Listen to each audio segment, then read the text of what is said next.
പ്രശസ്തനായ എഴുത്തുകാരനും നാടകരചയിതാവുമായ ശ്രീ ടി.എം. എബ്രഹാമിന്റെ നാടകമായ കൊഴുത്ത കാളക്കുട്ടിയിൽ നിന്നും അടർത്തിയെടുത്ത ഏതാനും ഭാഗങ്ങളും പുതിയ തലമുറയുടെ ചിന്താഗതികളുമായി കൂട്ടിയിണക്കി ഞങ്ങൾ ഇവിടെ അവതരിപ്പിക്കുന്നു കൊഴുത്ത കാളക്കുട്ടി. ഇതിൽ ആവിഷ്കരിക്കപ്പെട്ടിരിക്കുന്ന കഥയും കഥാപാത്രങ്ങളും വെറും സാങ്കല്പികം മാത്രം. നമ്മളുടെ ആരുടെയെങ്കിലും ജീവിതത്തിലോ സന്ദർഭങ്ങളിലോ എന്തെങ്കിലും തരത്തിലുള്ള സാമ്യം ഞങ്ങൾ അവതരിപ്പിക്കുന്ന ഈ ലഘു നാടകത്തിലൂടെ ഉണ്ടാകുന്നുവെങ്കിൽ അത് യാദൃശ്ചികം മാത്രം. അങ്ങനെ എന്തെങ്കിലും പ്രതിഫലനമുണ്ടായാൽ സഹൃദരായ നിങ്ങൾ ഞങ്ങളോട് സാദരം ക്ഷമിക്കണമെന്ന് ഞങ്ങൾ അപേക്ഷിക്കുന്നു. ശബ്ദ സംയോജനം ജോയൽ ഉമ്മൻ, ഛായാഗ്രഹണം ജേക്കബ് സ്കറിയ, രചന, സംഭാഷണം, സംവിധാനം ബിജു കുര്യാക്കോസ്.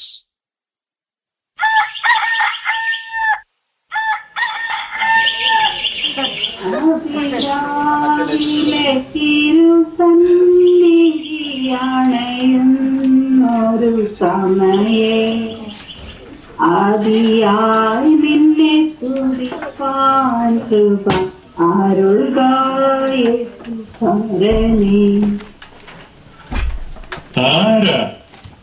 ആരോ ഇങ്ങോട്ട് വരുന്നുണ്ടല്ലോ. ആഹാ, നീയായിരുന്നോ? നീ എവിടെ പോയതാ ഈ കൊച്ചു വെളുപ്പാൻ കാലത്ത്? അപ്പാ, ഞാൻ നമ്മുടെ കൃഷിയൊക്കെ ഒന്ന് നോക്കാൻ പോയതാ. ഇന്നലെ വൈകിട്ട് നല്ല കാറ്റും മഴയൊക്കെ അല്ലായിരുന്നു. എന്നിട്ട് എന്തെങ്കിലും കുഴപ്പങ്ങളുണ്ടോ? കുറച്ച് വാഴയൊക്കെ പെടന്നു വന്നു. കുറെയൊക്കെ ഞാൻ തിരിച്ചു വെച്ചു. ബാക്കിയും കൂടി ശരിയാക്കാൻ പോകും. എന്റെ മൂത്ത മകൻ മാത്തുക്കുട്ടി, അവൻ കൃഷി എന്ന് വെച്ചാൽ ജീവനാണ്. അവനൊരാളുടെ കഷ്ടപ്പാട് കൊണ്ടാണ് എല്ലാം നടന്നു പോകുന്നത്. എനിക്കിപ്പോൾ പഴയതുപോലെ എല്ലായിടത്തും ഓടിയെത്താൻ പറ്റുന്നില്ല. ഇതെന്റെ രണ്ടാമത്തെ മകൻ തോമസ് കുട്ടി. അവൻ പഠിക്കാൻ ബഹുമെടുക്കലാണ്. അവന്റെ സാർമാർക്കൊക്കെ അവനെ കുറിച്ച് നല്ല മതിപ്പാണ്.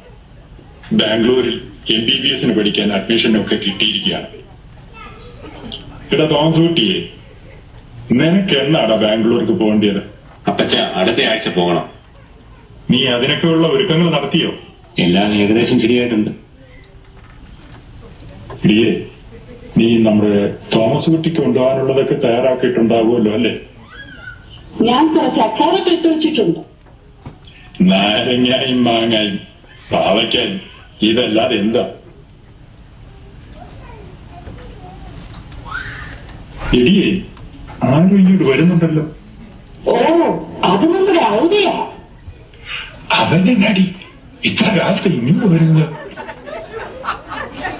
അച്ചായോ, നേരത്തെ എണീറ്റ്. അതെന്നാടാ, ഞാൻ നിന്നെ അറിയിച്ചിട്ട് വേണം എഴുതാക്കാൻ. ഓ, ഞാൻ വെറുതെ ചോദിച്ചതാ. അങ്ങനെ വെറുതെ ഒന്നും ചോദിക്കണ്ട. ആ, നീ കാലത്തെ ഓടിക്കത്തിച്ചു വന്നതിന്റെ കാര്യം പറ. അതെ അച്ചായ, നമ്മുടെ മോള് ഞങ്ങളെ അമേരിക്കയിൽ കൊണ്ടുപോകാനുള്ള കാര്യങ്ങളെല്ലാം ശരിയാക്കി. ഉടനെ ഞങ്ങൾ അങ്ങോട്ട് പോവുക. ഉടനെ എന്ന് വെച്ചാ എന്നത്തേക്കിനാ? മിക്കവാറും ഈ 15-ാം തീയതി പോണമെന്നാ പറയുന്നത്. അപ്പോൾ നീ അടുത്ത കൊയ്ത്തിന് ഇവിടെ ഇല്ല എന്ന് ചുരുക്കം. മിക്കവാറും. മതിയാമേ, എന്നാ ഞാൻ വാട്സപ്പിലൊക്കെ ഒന്ന് പോയിട്ട് വരാം. എടാ, എന്നാ നീ അമേരിക്കയിലൊക്കെ പോയിട്ട് വരുമ്പോ കാണാം കേട്ടോ. എന്നാ ശരിയാ ചായ.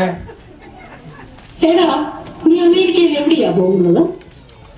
അത് ടെക്സാസിൽ ഡള്ളാസ് എന്ന് പറയുന്ന സ്ഥലത്തേക്കാ പോകുന്നത്. ഓ, ഡല്ലാസിലാണോ? അവിടെയാണ് നമ്മുടെ അനിയൻ കുഞ്ഞുള്ളത്. അവൻ ഈയിടെ വന്നിട്ടുണ്ടായിരുന്നു. അവിടെ നമുക്ക് 2 പള്ളികളുണ്ട്. ഇവിടുത്തെ പോലെ അവിടെയും പ്രശ്നങ്ങളാണ്. അനിയൻ കുഞ്ഞു വന്നപ്പോൾ അവനാ പറഞ്ഞത്. എടാ, എനിക്ക് അടുക്കളയിൽ കുറച്ച് പണിയുണ്ട്. എന്നാലേ നീ ഇനി വരുമ്പോൾ കാണാം. എങ്കിലും ശരി പറയാൻ പറ്റി. ആ മോനെ തോമസ് കുട്ടി, പഠിത്തമല്ലേ എങ്ങനെ പോകുന്നു? നന്നായി പോകുന്ന ഉദയച്ചേട്ടാ. ആ, എന്നാൽ ഇനി അവരിട്ടം വരുമ്പോ കാണാം. എന്നാ ശരി. അച്ചായ, അച്ചായനും എന്റെ കൂടെ ബാംഗ്ലൂർക്ക് വരുന്നോ? വന്നാൽ കൊള്ളാമെന്നുണ്ടായിരുന്നു. പക്ഷെ നമ്മുടെ വാഴത്തോപ്പിൽ പണിക്കാർ മാത്രമല്ല, റബ്ബറിന് മരുന്നടിക്കാൻ ആൾക്കാർ വരുന്നു. സാറേ, ഇനി സമയമുണ്ട്. ഞാൻ എപ്പോഴും വന്നോളൂ. പക്ഷേ നിന്നെ ഞാൻ റെയിൽവേ സ്റ്റേഷനിലേക്ക് ഇറക്കാം. എടാ, ഞാൻ പോയി പണിക്കാരൊക്കെ എത്തിയൊന്ന് നോക്കിയിട്ട് ഉടനെ വരാം. നീ ഒരുങ്ങിയിരുന്നോ? ആയിക്കോട്ടെ.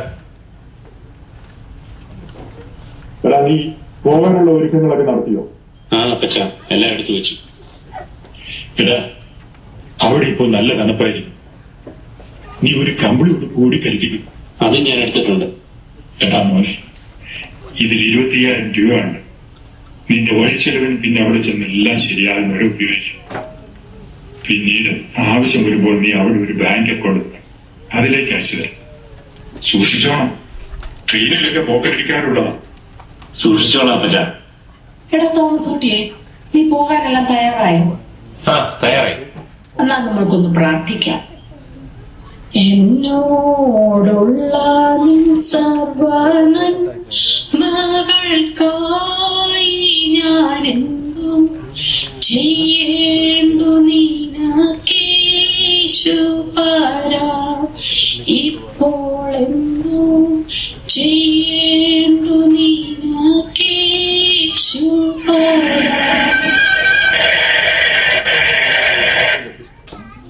നീ റെഡിയായില്ലേ? നല്ല മഴക്കാറുണ്ട്, മഴയ്ക്കും പോകണം. അമ്മച്ചി എങ്കിൽ ഞാൻ പോകട്ടെ. തോമസ് കുട്ടി ബാംഗ്ലൂരിലെത്തി. MBBSന് പഠിക്കുവാൻ ചേർന്നു. മാസങ്ങൾ കടന്നുപോയി. അവന്റെ പഠിക്കുവാനുള്ള മിടുക്കും കലാപരമായ കഴിവും തോമസ് കുട്ടിയെ മറ്റു വിദ്യാർത്ഥികളുടെ ഇടയിലും പല സാമൂഹിക മേഖലകളിലും പ്രശസ്തനാക്കി. വീട്ടിൽ നിന്നും തുടർച്ചയായി നല്ലൊരു തുക അവന് ലഭിച്ചുകൊണ്ടിരുന്നു. തോമസ് കുട്ടിയുടെ പണവും പ്രശസ്തിയും മറ്റും അവനെ പലതരത്തിലുള്ള സുഹൃത്തുക്കളെ നേടിക്കൊടുത്തു. ഇതിനകം അവന്റെ ജീവിത രീതിയിലും പല മാറ്റങ്ങളും സംഭവിച്ചു തുടങ്ങി. തോമസ് കുട്ടി രോഗമായി.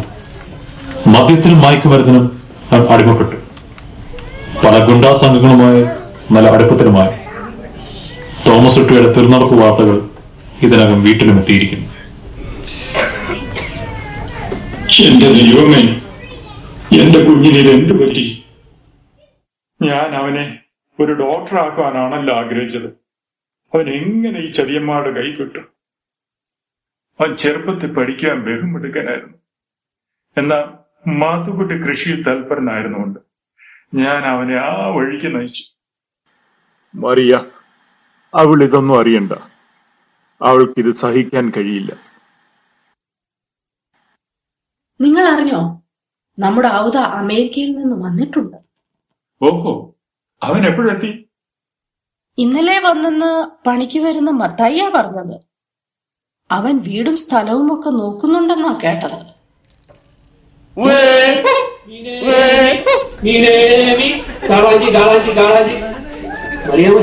നല്ല പിടയ്ക്കണ മീന. എടാ സുഖേ, എന്തോ മീനാടാ? ഇങ്ങോട്ടൊന്ന് കൊണ്ടുവന്നേ, ഒന്ന് നോക്കട്ടെ. ആഗോലി, കാളാഞ്ചി, കൊഞ്ച് പിന്നെ നല്ല ഒത്തിയുണ്ട്. എടാ കാളാഞ്ചിക്ക് എന്നാ വില? അത് കുറച്ച് കൂടുതലാ, കിലോയ്ക്ക് 550 രൂപയാ. എന്നാ വിലയാടാ ഇത്? അതെ, ഇപ്പൊ അറബിക്കടലിലൊന്നും മീനില്ല, അന്ന് ഇന്തോനേഷ്യയിൽ നിന്നായിരുന്നു. മറിയാമച്ചി, ഒരു മിനിറ്റ്, ആരോ വിളിക്കും. ഹലോ, ആരാ? ആ, അവതാസാറാണോ? എന്തൊക്കെ മീനുണ്ടെന്നോ? അതെ, കാളാഞ്ചി, ആഗോലി, കൊഞ്ച് പിന്നെ മത്തി. ആ, ഞാൻ ഉടനെ അങ്ങ് എത്തിയേക്കാം. അതെ, അവതാസാറാ വിളിച്ചത്. നീ മുഴുവൻ അങ്ങോട്ട് കൊണ്ടുചെല്ലാൻ പറഞ്ഞു. അത് നമ്മുടെ തോമസ് കുട്ടിയായിരിക്കും. അവന് കപ്പയും മീനും വലിയ ഇഷ്ടമാണ്. ഇന്ന് അതുണ്ടാകും. ദേ, ഇത് ആരാ വന്നെന്ന് നോക്കിക്കേ. കഴിഞ്ഞ പ്രാവശ്യം നീ വന്നതിന് ഒത്തിരി മെലിഞ്ഞു പോയല്ലോ. ഇതൊക്കെ ആരാ? നിന്റെ കൂട്ടുകാരാണ്? അതെ.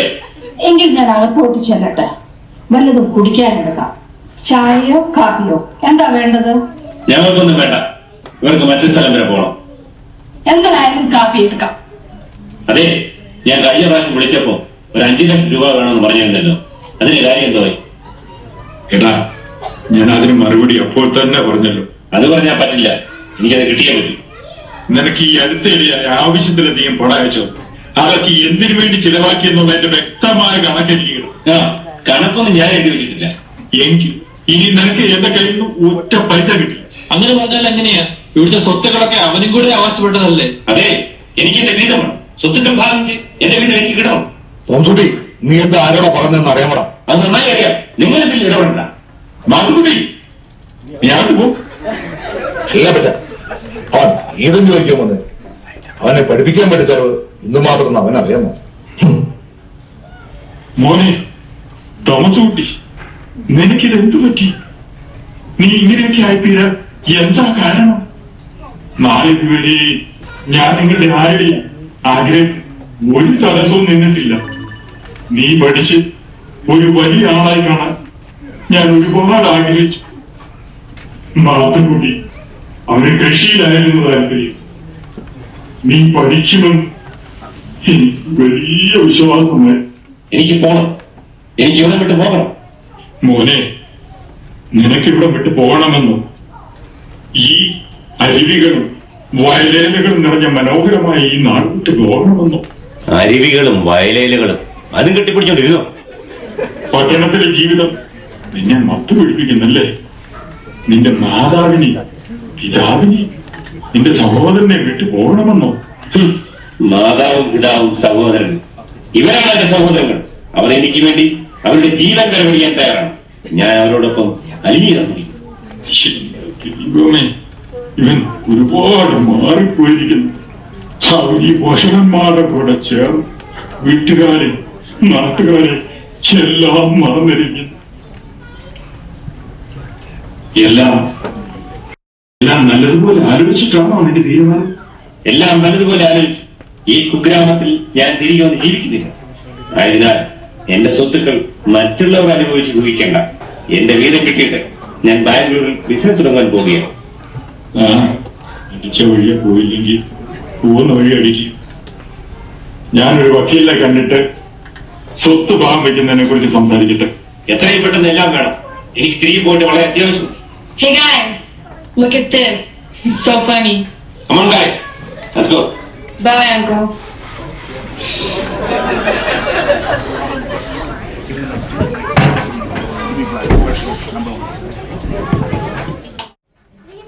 എടാ മോനെ, ഞാൻ വസ്തു ഭാഗം വെച്ചതിൽ 1/3 ഇവിടുത്തെ പ്രശ്നങ്ങളൊക്കെ ഒഴിവാകട്ടെ. ഒന്നും വെറുതെ കിട്ടിയതല്ല, ചോര നീരാക്കിയതിന്റെ ഫലമാണ്. के पान बनारस वाला, खाई के पान बनारस वाला, खुल जाए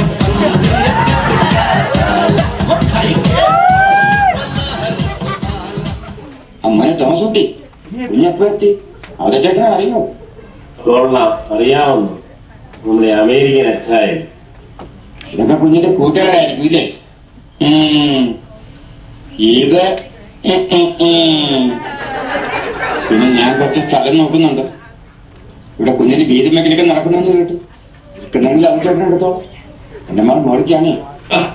എങ്കിൽ പിന്നെ ആളെ അന്വേഷിച്ച് നടക്കണമല്ലോ. റെഡി ക്യാഷ് കയ്യിലുണ്ടെങ്കിൽ അഡ്വാൻസ് തന്നെ.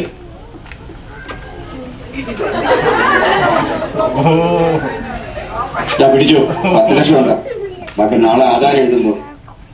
അതാ ചേട്ടാ ഒന്ന് പിടിക്കുന്നു.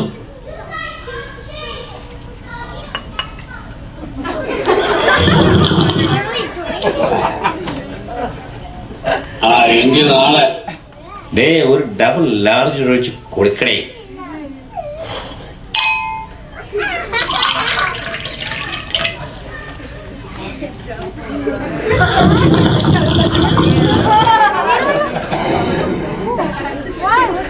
എങ്ങനെയുണ്ട്?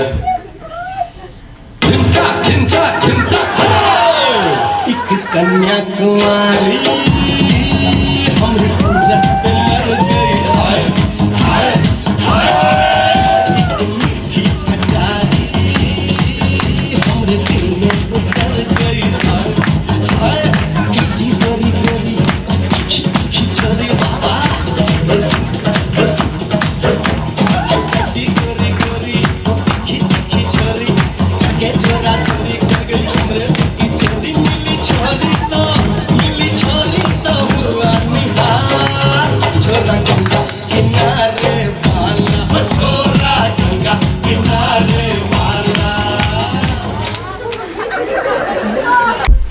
Hey bro, did you watch that Yankees game yesterday? No, I couldn't even Jolie alone.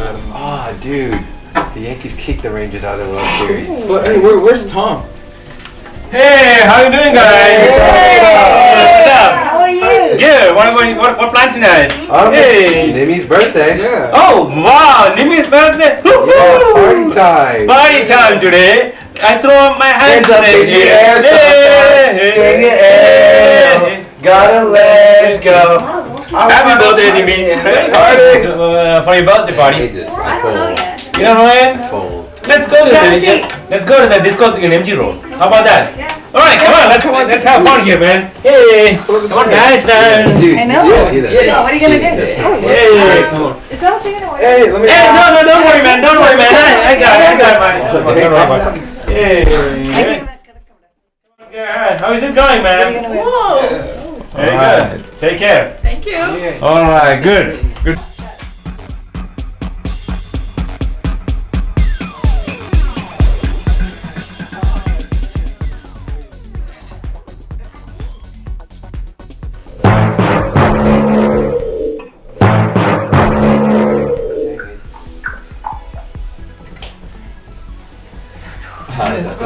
നിങ്ങൾ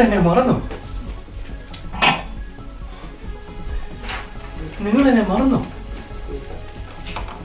സെലീന, നീയും എന്നെ മറന്നു. Look at this guy. Who is this? I don't know you. I know him. I know him. I know her. Selina.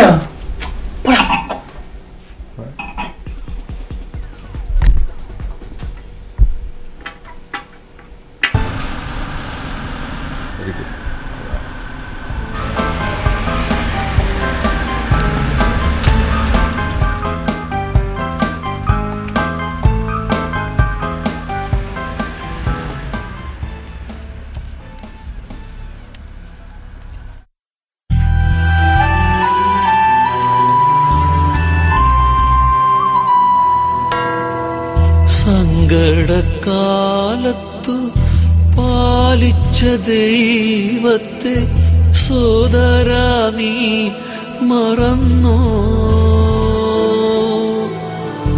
കണ്ണീരൊഴുക്കുന്ന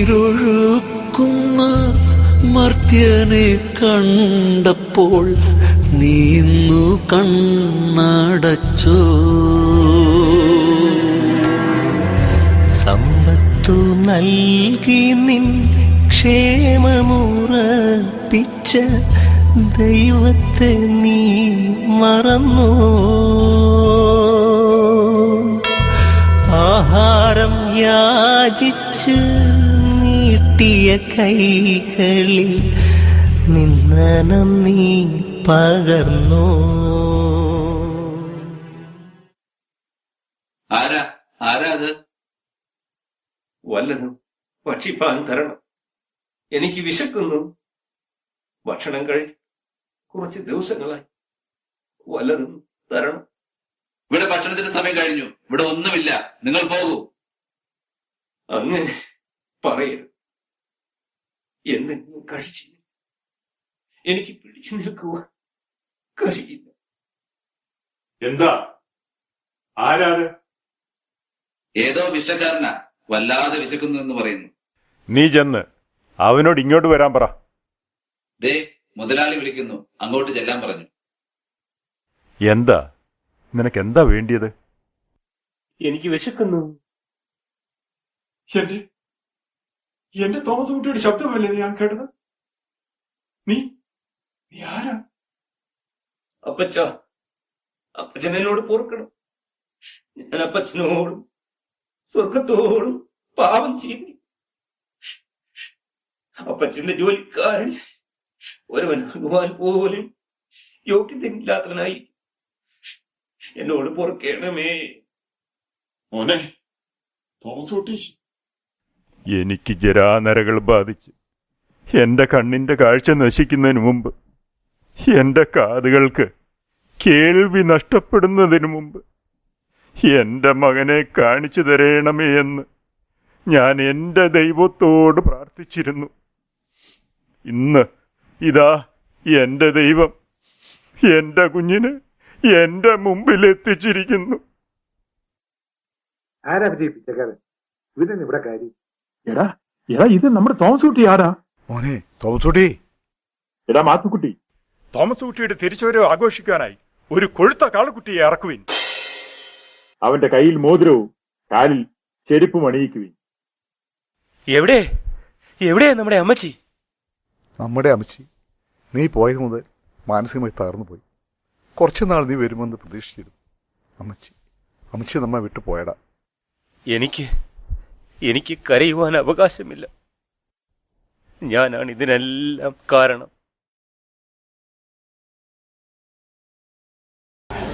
എടാ മാത്തുക്കുട്ടി, ഞാനൊന്നും വെച്ചോണ്ട് പറയുകയാണെന്ന് വിചാരിക്കരുത്. നിന്നോട് സ്നേഹമുള്ളതുകൊണ്ട് പറയുക.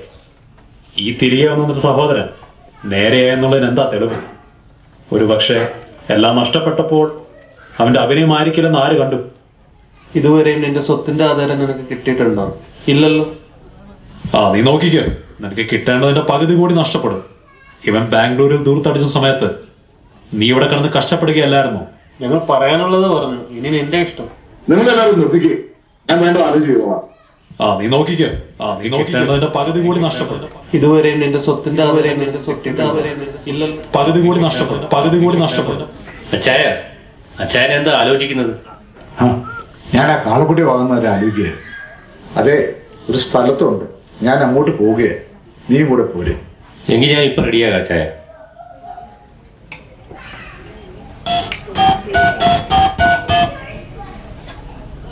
എടാ, ഇത് മാത്തുക്കുട്ടിയാ. നിങ്ങൾ പറഞ്ഞ കാര്യം ശരിയാ. നമുക്കത് വേണ്ടതുപോലെ കൈകാര്യം ചെയ്യണം. ഞങ്ങൾ കാളക്കുട്ടിയെ നോക്കാൻ പോത്തമ്മല വരെ പോവുക. നിങ്ങൾ ആ തമ്മനെ ഷാജി ഒന്ന് ഏർപ്പാട് ചെയ്യും. ഞാൻ ഇവനെയും കൂട്ടി അവിടെ എത്തിക്കോളാം. എടാ തോമസൂട്ടി, നീ തയ്യാറായോ? എന്നാ നമുക്ക് പോകാം.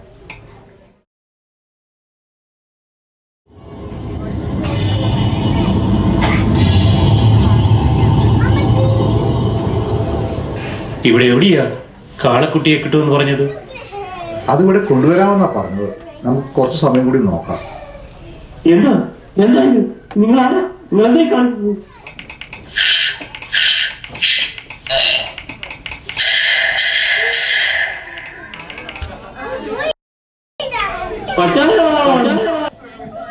ഈ ഒരു രംഗത്തോടുകൂടി ഞങ്ങളുടെ ഈ ലഘുനാടകം ഇവിടെ അവസാനിക്കുന്നു.